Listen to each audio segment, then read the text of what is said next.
Et bonjour ou bonne nuit, chers frères et sœurs, je ne sais pas comment vous dire, parce que à présent il est 1h19 AM et j'ai dormi très peu de temps, mais je veux vous faciliter cette traduction simultanée. Il me faut faire la lecture en espagnol, mais je veux m'empresser de vous communiquer pour vous les francophones cette étude si précieuse. Je suis Emmanuel, dans la zone de Cáceres, à quelques 30 km. Attendez que je vous dise exactement. 30, 25, à 50 ou 55 km du Portugal, province de Cáceres. Voilà, je facilite cette traduction simultanée pour quelqu'un qui a lutté depuis l'année 94 sur ce thème crucial.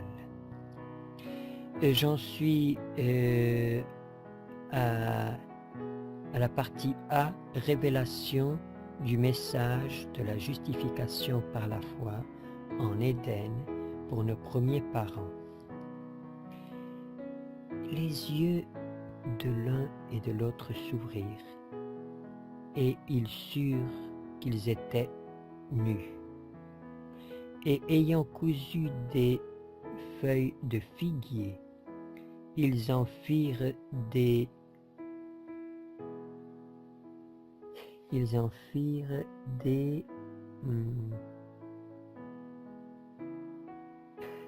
je ne trouve pas le mot à présent, quelque chose que l'on met quand on fait la cuisine pour ne pas se salir, un tablier. Je crois qu'ils en firent des tabliers.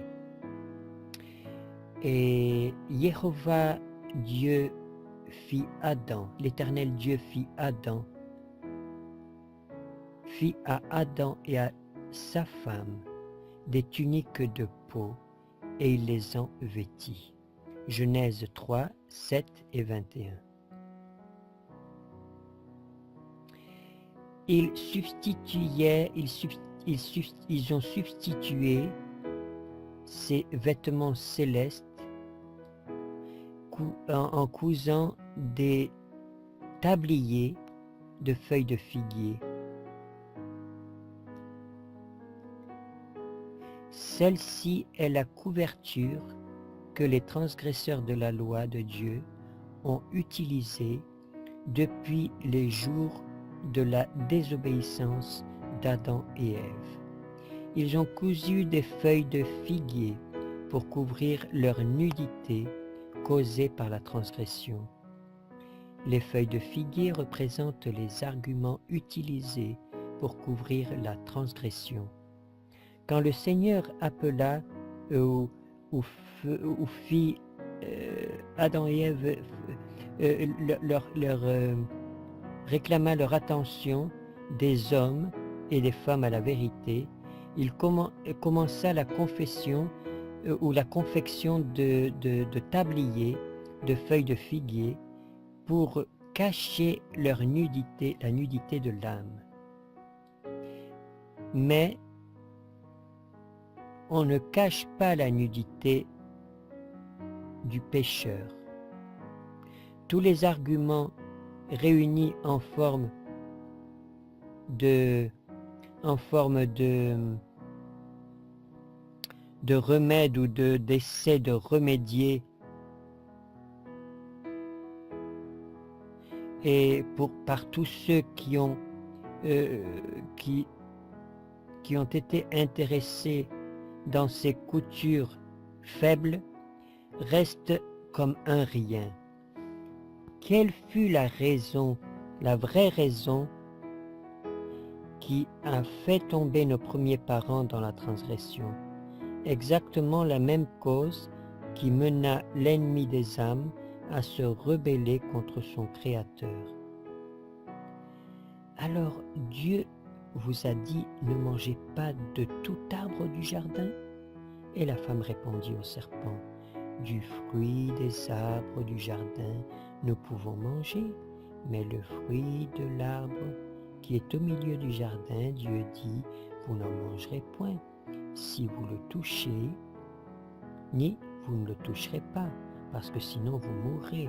Alors le serpent dit à la femme, vous ne mourrez point, mais Dieu sait que le jour où vous en mangerez, vos yeux seront ouverts, et vous serez comme Dieu, sachant le bien et le mal, connaissant le bien et le mal. Genèse 3, 1 à 5. Il leur dit qu'en mangeant du fruit de cet arbre, ils obtiendraient, ils arriveraient à une sphère d'existence plus élevée. Ils entreraient dans un champ de sagesse plus ample. Il ajouta que lui-même avait mangé de ce fruit interdit et comme résultat, il avait acquis le don de la parole. Il insinua que par égoïsme, le Seigneur ne voulait pas qu'ils mangeassent le fruit de ce fruit. Eh bien, à ce moment-là, il s'élèverait en égalité avec lui.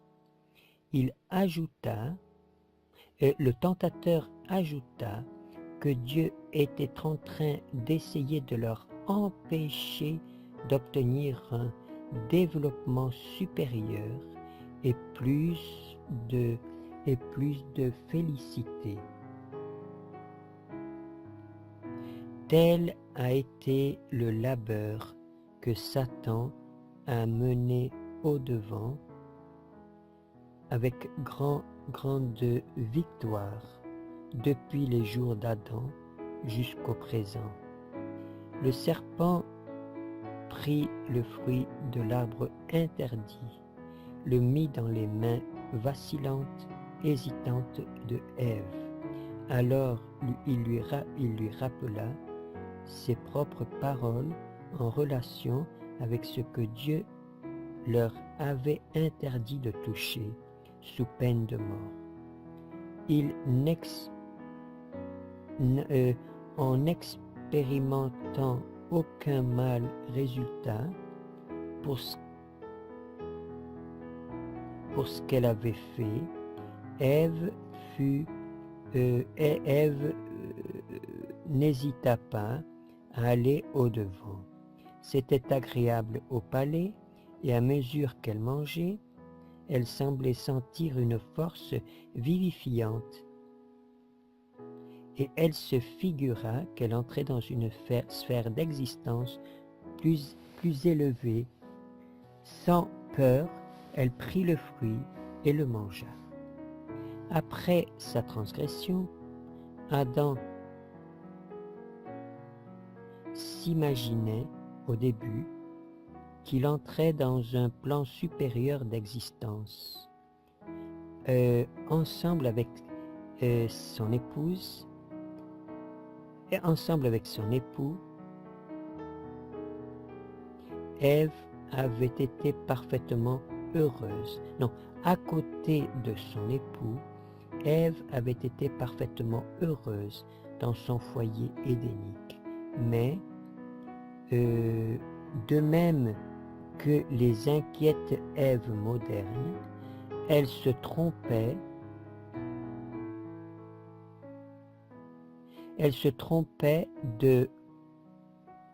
d'obtenir une sphère supérieure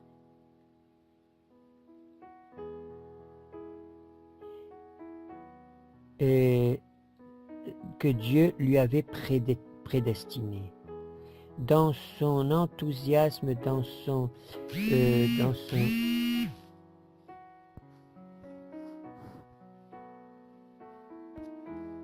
un petit instant, excusez-moi. Dans son effort, dans son enthousiasme pour monter plus au-delà de sa position originelle, elle descendit à un niveau plus bas. C'est un résultat similaire qu'obtiennent les femmes qui ne sont pas disposées à accomplir heureusement, avec félicité, avec joie, les devoirs de leur vie, d'accord avec le plan divin. Dans son effort pour obtenir des positions pour lesquelles Dieu ne les a pas préparées, beaucoup ont laissé vide le lieu où pourrait être une bénédiction. Dans son désir d'obtenir une position plus élevée, beaucoup ont sacrifié leur vraie dignité féminine et la noblesse de leur caractère et ont laissé sans faire l'œuvre même pour laquelle le ciel l'œuvre même que le ciel leur avait signalée. Et nous trouvons ce texte dans Patriarches et Prophètes, page 36 à 43 en espagnol, page 33 à 36 en français, page 54 à 56 et 59 en anglais. Nous en restons ici, nous continuerons le B, révélation du message de la justification par la foi, après le péché, dans le temps des patriarches. Le Seigneur vous bénisse, qu'il puisse ouvrir votre entendement, vous rendre sensible à la voix de l'Esprit Saint. C'est ma prière, c'est mon désir. Au nom de Jésus, Amen. Que la paix vous accompagne. Shalom.